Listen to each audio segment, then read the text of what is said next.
तर ही आहे traditional silk बुट्टा असलेली टेम्पल बॉर्डर असलेली गढवाल साडी.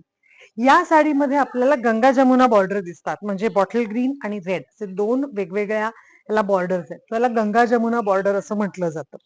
पुन्हा हा रंग हा टिपिकल साऊथ मधला हिरवा रंग आहे. तुम्ही महाराष्ट्रात बघायला गेलात तर आपल्याला जास्त करून हिरवा कंच रंग दिसतो किंवा हिरवा गार ज्याला म्हटलं जातं. पण साऊथ मध्ये पोपटीच्या वेगवेगळ्या शेड्स तुम्हाला बघायला मिळतात. आम्ही याच्याबरोबर ट्रेडिशनल ब्लाऊज न करता एक जरा मिक्स कॉम्बो किंवा आपण ज्याला म्हणतो फ्युजन लुक देण्याच्यासाठी स्लीवलेस ब्लाऊज बरोबर ड्रेप केले. पण तुम्ही या हिरव्या रंगाप्रमाणे किंवा या मरून कलर प्रमाणे सुद्धा ब्लाऊज घालून ही साडी छान वेगळ्या पद्धतीने ड्रेप करू शकता. कविता म्हणाली तसं अतिशय हलकी, नेसायला सुंदर आणि दिसायला तितकीच सुंदर.